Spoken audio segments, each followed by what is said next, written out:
Part 1, The New Apartment. I woke up to the sound of breathing.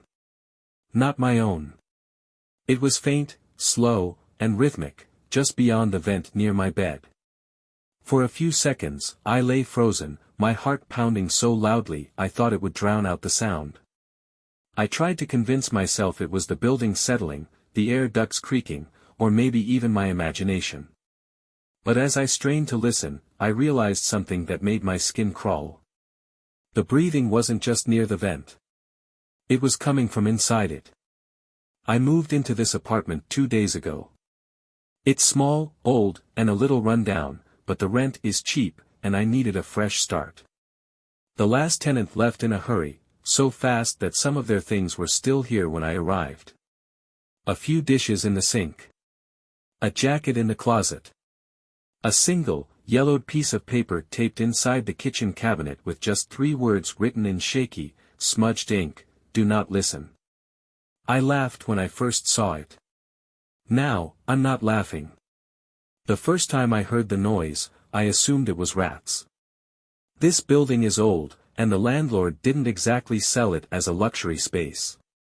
But the more I listened, the less it sounded like scratching. It was soft, deliberate, like something moving. Like something breathing. Last night, I pressed my ear to the metal vent cover in my bedroom. The second I did, the noise stopped. Like it knew I was listening. I should have ignored it. I should have just pulled the blankets over my head and gone to sleep. But instead, I reached for the vent cover, my fingers trembling as I pulled it loose. Dust floated into the air, swirling in the dim glow of my bedside lamp. I leaned forward, peering into the darkness inside. The dust was disturbed, like something had been moving through there. And then I saw it. There, etched into the grime inside the vent, was a single word, scratched in uneven, frantic strokes. A word that made my stomach twist and my hands go cold. Help. Part 2, The First Message. I didn't sleep after finding the message in the vent. I just lay there, staring at the ceiling, the word help burned into my brain. Every time I closed my eyes, I imagined someone, something, crawling through the vents, pressing a trembling hand against the dust, carving that desperate word into the metal. The thought made my skin crawl. But as the night stretched on and the silence of the apartment settled around me, I convinced myself it had to be old. Maybe a prank from a previous tenant, or just a weird coincidence. It had to be. By morning, the rational part of my brain took over. I told myself I was being ridiculous, that I was letting the creepiness of an unfamiliar place get to me. I even laughed at myself while brushing my teeth, feeling stupid for getting worked up over some dust and a trick of the mind. But when I walked back into my bedroom and glanced at the vent again, I froze. The message had changed. Another word had been scratched below the first, the letters jagged and uneven, as if done in a hurry. Me. I backed away slowly, my breath catching in my throat. The first message could have been old, a remnant from someone before me, but this? This wasn't their last night. My mind raced through possibilities. Maybe I was wrong. Maybe I hadn't looked closely enough. But deep down, I knew the truth. Something, someone, was in those vents. And they wanted me to know it. That night, I decided to record the noises. If nothing else, I needed proof that I wasn't losing my mind. I set my phone near the vent, hit record, and climbed into bed, pulling the covers up to my chin. I lay awake for hours, waiting. Listening. The apartment was dead silent. Nothing. Eventually, exhaustion won, and I drifted into a restless sleep. But when I checked the recording in the morning, my blood ran cold. The first half of the audio was empty, just the soft hum of the building. But at 3:12 a.m., something changed. A faint rustling. A dragging sound. And then, clear as day, a whisper, low and distorted, like it was coming from deep inside the vents. It said my name. Part 3, Do Not Look Inside. I didn't go to work that day. I couldn't. My brain felt scrambled, my thoughts looping over and over like a broken record. It said my name. The whisper on the recording wasn't a fluke, wasn't static, wasn't my mind playing tricks on me. Someone, or something, had been inside the vents, close enough to know who I was. I spent hours replaying the recording, analyzing every second, hoping to catch something I missed. The whisper came at exactly 3:12 a.m., the same slow, rasping voice, "Sam." But there was something else too. Right before the whisper, a soft, rhythmic sound, breathing. My stomach twisted at the realization. It had been there, waiting in the dark, watching me sleep. By the time night fell, my paranoia was at an all-time high. Every creak of the old apartment made me jump. Every shadow seemed darker, deeper. I triple-checked the locks on my doors and windows, but it didn't matter. Whatever was happening was already inside. The vents were everywhere, running through every room like veins through a body. There was nowhere to hide. At some point, I decided to check the vent again. Maybe I was wrong. Maybe there was a logical explanation. The messages could have been scratched there long ago, and the whisper.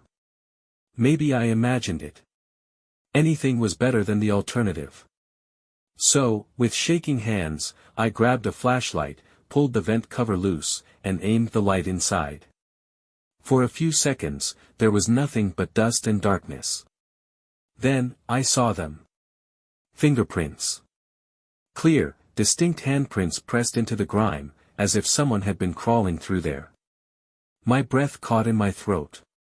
I wanted to back away, to shove the cover back on and pretend I'd never seen it. But then my flashlight caught something else. More words. New words. Do not look inside. My blood turned to ice. The message hadn't been there before. It was fresh. I could see where the dust had been smeared away, the uneven scratches in the metal.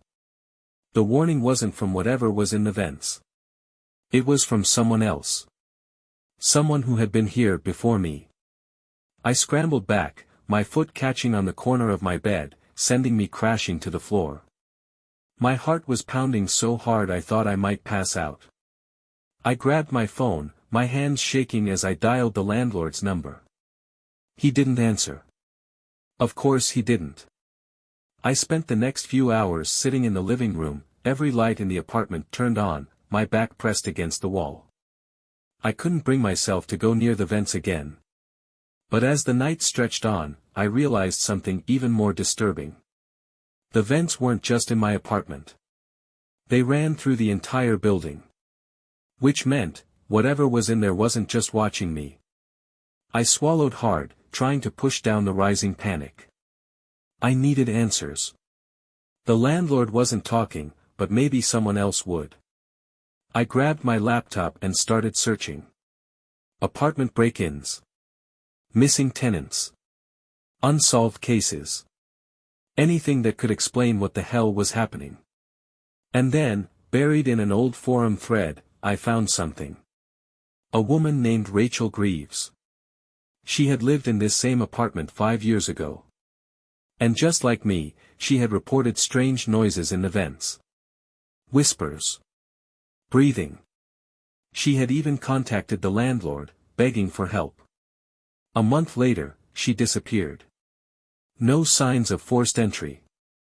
No personal belongings taken. She was just, gone. I stared at the screen, my breath coming in short gasps. This wasn't just happening to me. Someone else had been through it. And if I didn't figure this out soon, I might be next. I don't know what possessed me to do it, but I grabbed my phone and started recording a voice memo. I needed to document this. Just in case. My voice was shaking as I spoke. My name is Samantha Caldwell. I live in apartment 3B of the Mayfair building. If something happens to me, if I go missing, please, someone, check the vents. I hit stop and stared at the screen for a long moment. Then, I opened my messages and sent the recording to my best friend, Jess. She was going to think I was crazy. But at least someone would know. At least someone would look for me. The clock on my phone read 2:58 a.m. I had less than 15 minutes until whatever was in the vents returned. Until it started whispering again. I didn't know what was coming. But I knew one thing for sure. I wasn't going to sleep. Part 4, The Missing Tenant. I barely slept, my body stiff from sitting upright on the couch all night, my mind foggy from the endless loop of paranoia and exhaustion that had taken root deep in my bones. Every few minutes, my eyes would dart toward the vent in my bedroom, half expecting to see movement in the darkness, half waiting for the slow, rhythmic breathing to return, but the silence stretched on, thick and suffocating, as if whatever had been there before knew I was listening too closely now. And somehow, that was worse. The absence of sound felt deliberate, like it had chosen to hold its breath and wait for me to drop my guard, knowing that eventually, I would have to sleep, and when I did, it would return. By morning, the oppressive silence had driven me to the point of near madness, and I knew I couldn't stay trapped in my own apartment, pacing between the walls like a caged animal, jumping at every creak of the old pipes or shifting of the wooden floorboards beneath my feet. I needed answers, needed to know who Rachel Greaves was, what had happened to her, why she had vanished into nothingness while everyone pretended not to remember. So, I spent hours scouring every news article, every missing persons forum, every forgotten corner of the internet where rumors and reality blurred together into something unsettlingly familiar, until finally, I found it. A grainy newspaper clipping, barely legible from age, with a headline that sent an ice-cold shiver through me, "Local woman missing, last seen complaining about noises in the walls." The article itself was short, nothing more than a few paragraphs detailing how Rachel had been living alone in my apartment, 3B, and that she had filed multiple noise complaints about scratching sounds and whispers coming from the vents. The police had found no evidence of foul play, no forced entry, no sign of a struggle, just an unlocked apartment and a tenant who was simply gone. My hands trembled as I scrolled further, desperate for anything, any hint of what she had discovered before she disappeared, any clue as to whether I was doomed to suffer the same fate, but it wasn't until I stepped out into the hallway and knocked on the door of the nearest neighbor that I realized how deep the fear in this building ran. The woman who answered was old, with tired, sunken eyes that darted over my shoulder toward my apartment like she was afraid something might step out at any second. She barely cracked the door open, her fingers gripping the edge so tightly her knuckles went white, and the moment I mentioned Rachel's name, she tried to shut me out. But I was too desperate, too scared to walk away without knowing, so I stuck my foot in the gap and pleaded, "Please, I just need to understand what's happening in that apartment." For a long, agonizing moment, she didn't speak, her lips pressed into a thin, uneasy line, but then, in a voice barely above a whisper, she said something that sent a sickening wave of nausea rolling through my gut. She kept talking about something in events. My stomach twisted violently, a deep, ugly dread unfurling in my chest as I thought about the messages scrawled in the dust, the soft, deliberate whisper of my name on the recording, the distorted version of myself Jess had seen through the screen. Did she ever say what it was? I asked, my voice coming out shaky, raw, like I already knew the answer but needed to hear it anyway. The old woman hesitated, swallowing thickly before nodding once. She said it copied her.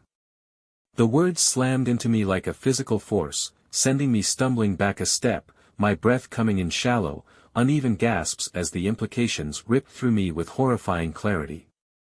The thing inside the vents, it wasn't just watching, it wasn't just whispering my name in the dead of night for the sake of tormenting me, it was learning. Learning the way I spoke, the way I moved, the way I breathed. It was studying me. And if Rachel had been right, if this thing had the ability to mimic her, had it already replaced her? Had she vanished into thin air, or had something else been walking around in her skin, pretending to be her until no one could tell the difference? The old woman must have seen the realization dawn on my face, must have understood that I was too far gone to ignore the truth any longer, because before I could ask her anything else, she slammed the door shut, bolting it from the inside, sealing herself away from the nightmare she had tried so hard to forget. I turned slowly, my body numb with terror, my mind racing through every horrific possibility, and for the first time since moving into apartment 3B, I felt something I hadn't let myself acknowledge before. I wasn't alone in there. Something else was with me, something that had been waiting, watching, practicing. And if I didn't figure out what had happened to Rachel Greaves, I had the sickening feeling that soon, no one would remember me either. Part 5, Something is copying her. I returned to my apartment with my pulse hammering against my ribs, my thoughts racing in tangled, feverish loops, my body moving on autopilot even though every instinct screamed at me to turn around, to get out, to run as far as I could from the thing that had been watching, learning, imitating. But where would I go?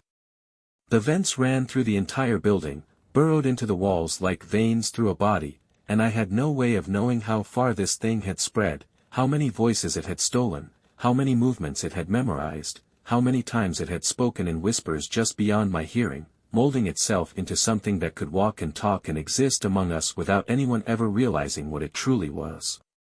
The thought made my skin crawl, but worse than that, worse than the possibility that Rachel Greaves had been replaced by whatever lived in the vents, was the sinking, paralyzing realization that I didn't know how long it had been watching me. I locked my apartment door behind me, but the action felt useless, like sealing a coffin from the inside, like pretending a deadbolt could keep out something that had been inside all along.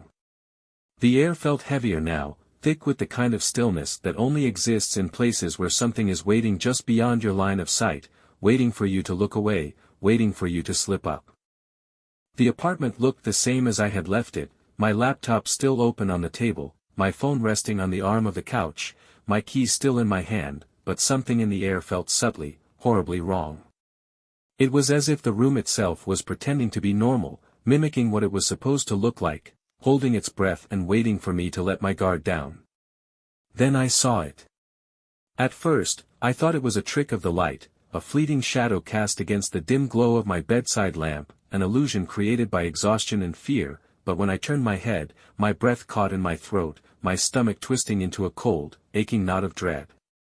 The mirror across the room reflected the apartment in perfect, undisturbed symmetry, the bed, the desk, the chair, the half-drawn curtains, but there was something off, something I couldn't immediately place until my eyes landed on my own reflection. I was standing near the door, my body rigid, my fingers gripping my keys so tightly they dug into my skin, but the me in the mirror was different. Her posture was too relaxed, her hands were empty, her face was turned slightly, not toward the door, but toward me. I felt my lungs squeeze painfully as I stood frozen in place, unable to blink, unable to breathe, unable to process what I was seeing because it didn't make sense, it wasn't possible, and yet I could feel the weight of those eyes, my own eyes, studying me, dissecting me, mimicking me. The air in the room shifted almost imperceptibly, the kind of tiny change that sends shivers crawling up your spine before your mind can register why, and then, so slowly I almost thought I had imagined it, the reflection smiled. Not a natural smile, not one that belonged to me, but something deeper, something calculated, knowing, wrong. It wasn't a reflection at all. It was something else entirely. A sound broke through the silence, a soft, deliberate creak from the direction of the vent near my bed, the same vent where I had found the messages, the same vent where I had first heard the whispering. And then, from behind me, from within the dark hollow of the walls, something breathed my name. Part 6, The Truth in the Walls. I didn't turn around. Every nerve in my body screamed at me to look, to confront whatever was whispering my name from the darkness behind me, but some primal, unshakable instinct, some deep-rooted fear that had been coiling in my gut ever since I first heard the breathing in the vents, kept me locked in place, kept me staring at the mirror where my own reflection had just smiled without me. My hands were ice-cold, my breath shallow, my entire body trembling as my mind fought between fight and flight, but something in that reflection held me captive, something in the way its expression shifted a fraction too slow, something in the way its head tilted just slightly off-center, as though it was still learning how to mimic human movement, as though it wasn't quite finished yet. The whisper came again, soft and drawn out, curling around my name in a way that made my skin crawl, like it wasn't just speaking to me but trying me on, testing how my name felt in its mouth, how my voice sounded in its throat. It was closer now. I could feel it, the presence of something just beyond the thin layer of drywall separating my apartment from the hollow spaces in the walls, something shifting inside the vents, something dragging itself toward me in slow, careful movements, something adjusting, stretching, filling the shape it had been practicing in the dark. I clenched my jaw, willing my muscles to move, forcing myself to break free from the invisible grip of terror pinning me in place, and with a sharp inhale, I threw myself forward, yanking open my closet door and grabbing the flashlight I had stashed inside, my shaking fingers fumbling over the switch. The moment the beam of light cut through the dim room, I spun toward the vent, my breath catching in my throat as my worst fear was confirmed. The cover had been removed. It lay discarded on the floor just beside my bed, the screws still clinging to the edges, their jagged tips glinting in the glow of the flashlight. My pulse pounded against my skull as I slowly approached, my every step feeling like a countdown, my body heavy with dread, my mind screaming at me to stop, to close the door, leave the apartment, never come back. But it was too late. I needed to see. I needed to know. I crouched beside the open vent, angling the flashlight into the gaping darkness, expecting to see nothing but dust and metal, expecting, praying, to find the space empty. But it wasn't. My stomach lurched as the light illuminated a passageway, a narrow tunnel stretching deep into the walls, just wide enough for a person to crawl through, and at the very edge of the beam, a handprint. It was smudged in grime, the outline long and slender, the fingers slightly too long, slightly too thin, too wrong. I wanted to move, wanted to back away, but then my flashlight caught something else, a photograph. It was wedged between the metal slats, folded and yellowed with age, but as I reached out with trembling fingers and pulled it free, a sickening weight settled in my chest. It was me. My breath stuttered as I stared at the image, my own face staring back, my own wide, terrified eyes frozen in time, my own silhouette standing in my bedroom exactly as I had stood just moments ago. The photograph was old, the edges curled, the colors faded, but the scene it captured, my apartment, my reflection, my fear, was impossibly recent. And then, just beneath my reflection, just beyond the glass, there was something else. A shape in the shadows. A face just barely visible in the darkness.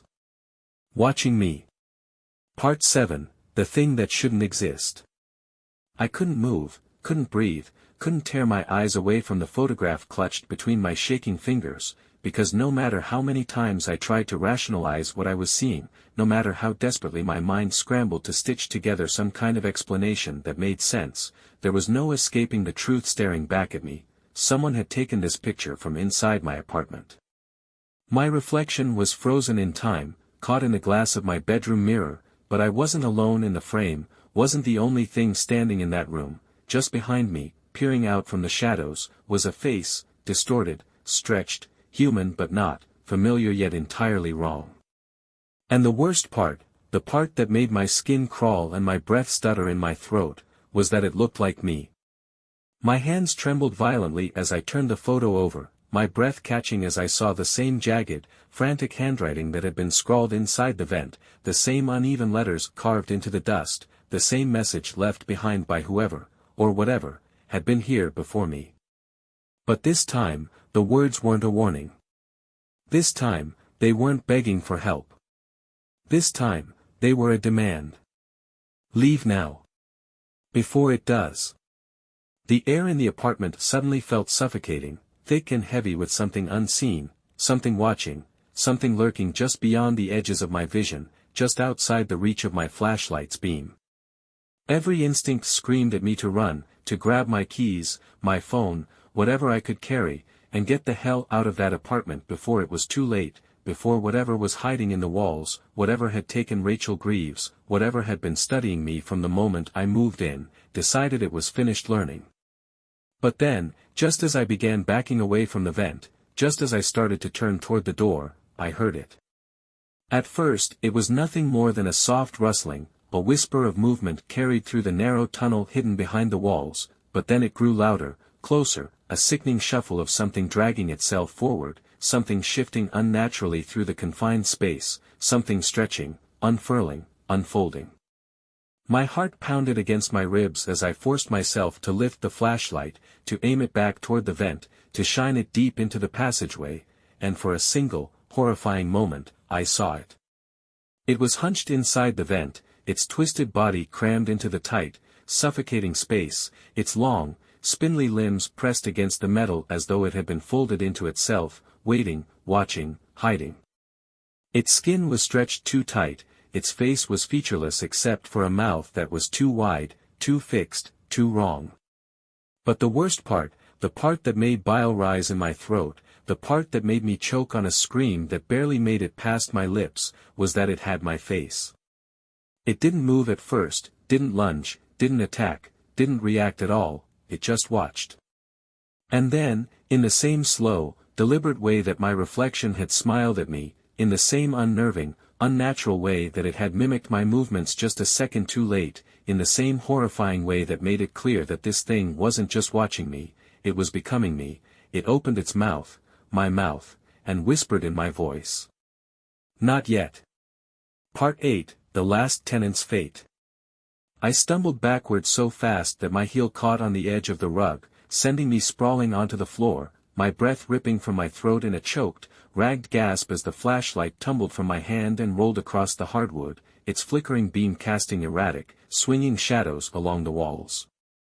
My pulse hammered wildly in my ears, drowning out every rational thought, every instinct except one: I had to get out. I had to move, had to run, had to tear myself away from the impossible thing crouched inside the vent before it could stretch those two long limbs toward me, before it could drag itself fully into the light, before it could take the last thing it needed to complete the illusion. Because that's what it was doing, wasn't it? It had been waiting in the dark, observing, practicing, perfecting. And now that it had learned how to wear my face, my voice, my movements, it was ready. I scrambled to my feet, my hands slipping against the smooth floor, my legs barely supporting my weight as I bolted for the door, fumbling wildly with the lock, my fingers shaking so violently that I could barely turn the knob.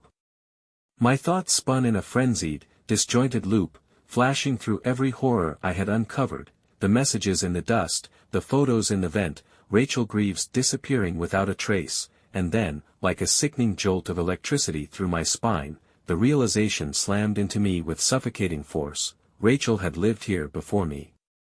Rachel had heard the breathing. Rachel had seen the thing inside the walls. But Rachel hadn't left. There had been no struggle, no signs of forced entry, no body to recover, nothing left behind except those frantic, desperate warnings.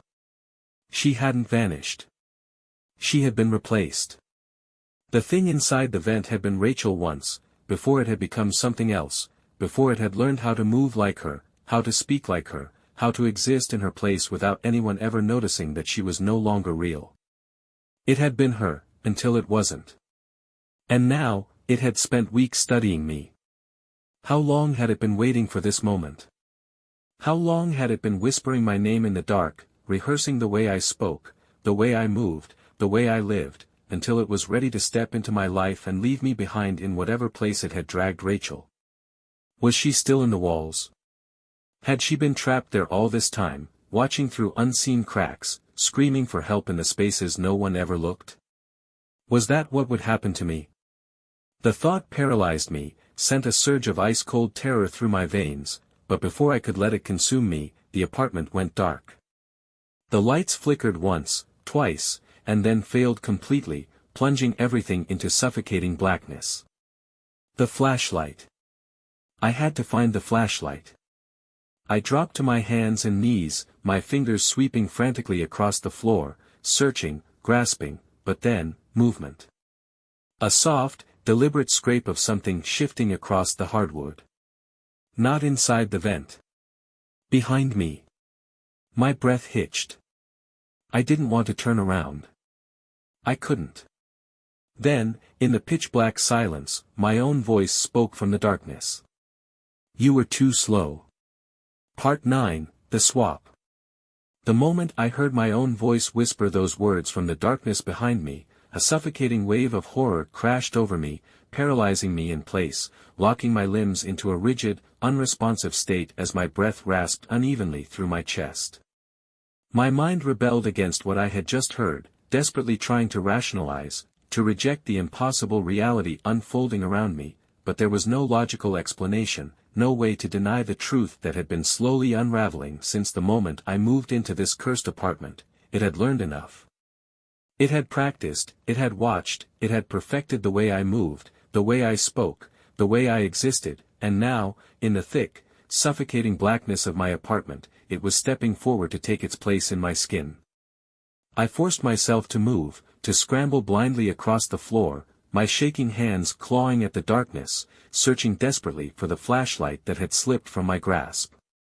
Every sound around me felt amplified, the harsh rasp of my own panicked breathing, the creak of the old wooden floorboards beneath me, the sickeningly slow, deliberate scrape of bare feet moving toward me from behind, closing the distance between us one agonizing step at a time.